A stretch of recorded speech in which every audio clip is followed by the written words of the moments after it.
Is that the librarian? I guess so. How are the Dark Ages going to have anything to do with us? Excuse me. Sorry to bother you. What do you want? We need to find out what impact the Dark Ages had on the modern world. Never was a period of history so poorly named. Don't touch. It's priceless. And I suppose someone's been filling your head with the usual nonsense, eh? 1,000 wasted years. A black hole in history, am I right? Yeah, sort of. You see, it's always the same. You assume it was all mud, disease, death and destruction, with marauding mobs of barbarians ripping down the good of former civilizations, burning and plundering as they went. Nothing of any worth invented either, eh? Oh, no. Go on, Beofrey. Sorry to bother you. Come on, it's probably not worth it. Everyone knows that the Greeks and Romans invented everything anyway. Oh, did they now? And you're sure about that, are you? You know, I might just have something for you. You seem to be up for the task. I suppose I could. Follow me. I've got just the book for you.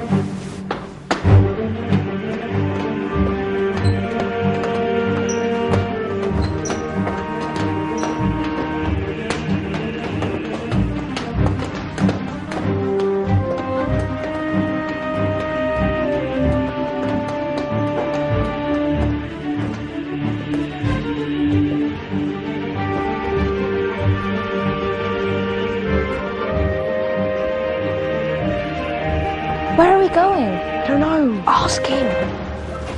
Excuse me. Where are we going? From darkness into light, my young friend. From ocean onto land. There are things you should know. Oh, yes, indeed. Yes, indeed.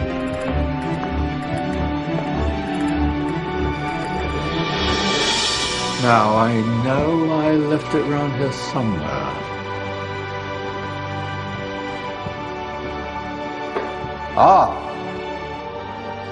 here it is. Now,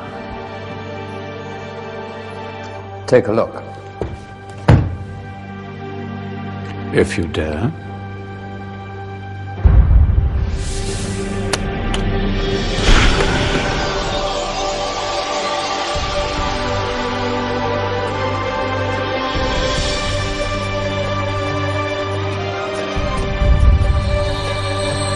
What's going on? Welcome to the Dark Ages, or as it should be known, the Golden Ages. Who are you?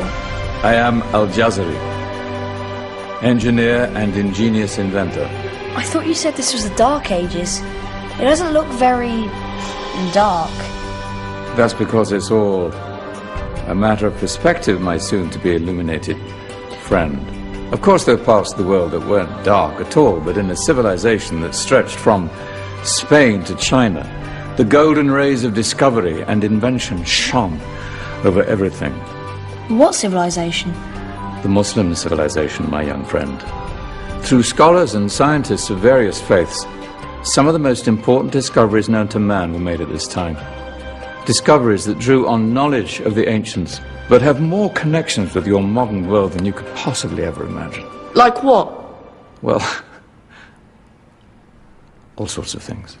I've got to get a picture of this. I knew it was a good idea. Who are you?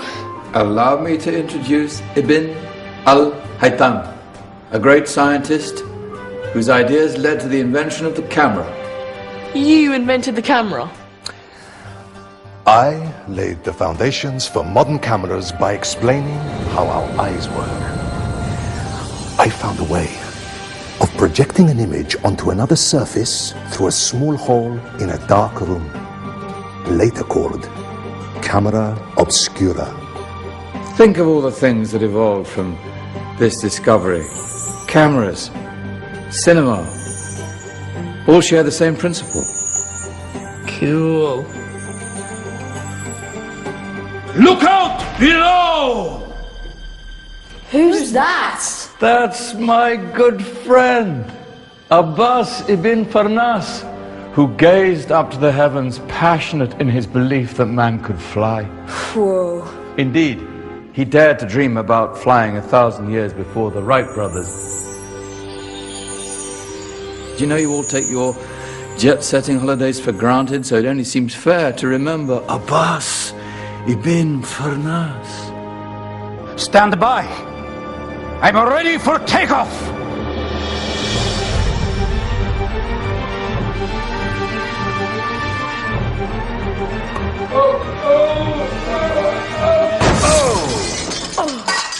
He did forget one thing, though. A tail, useful for landing. My back. Is there a doctor in the house? Did someone call? Ah, my old friend, why don't you introduce yourself to my young guests? I am Abul Qasim al-Zahrawi. Many call me the father of surgery. Did you actually do surgery back then? Of course we did. In fact, many of the surgical tools that I invented are still used in your modern hospitals. Excuse me, a patient needs my attention. Scalpel? I think I may need some stitches. In that case, I'll use catgut. Catgut? From the gut of animals. Perfect for stitching up internal wounds. Your surgeons are still using it today. Sorry, mustache.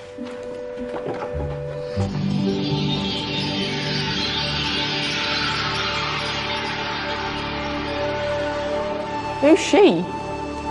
That's Maryam al-Astrolabi, one of the many brilliant women of her time. She made sophisticated astrolabes. Astro what? Astrolabes. They show the sky and the stars on a small flat plate you can hold in your hand. Think of them as ancient calculating or timekeeping devices. Today you have your watch, your compass, satellite navigation, helping people and explorers travel the world. Science at its brilliant best. And all these things were developed during the Golden Ages. And that's just the tip of the iceberg.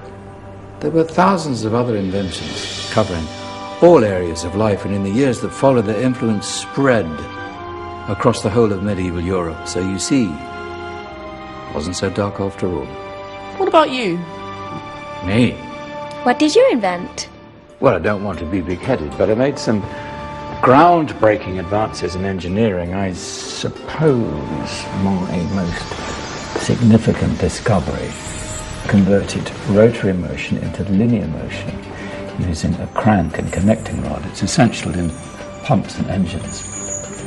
In fact, I've no idea how the Industrial Revolution could have happened hundreds of years later without such a device. Not that I ever get the credit I deserve.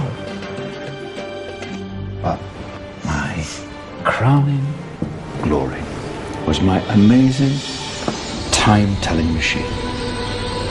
My legendary elephant clock.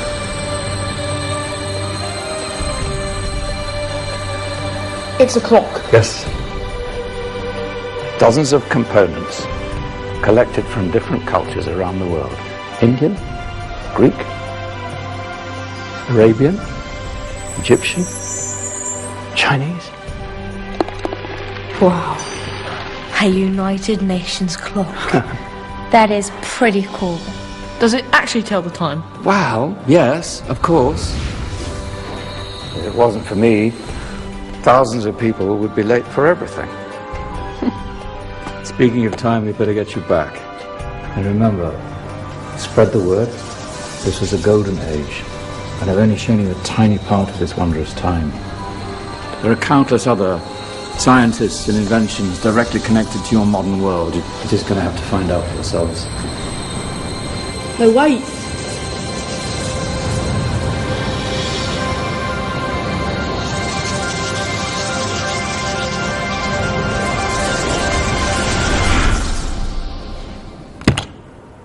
Whoa.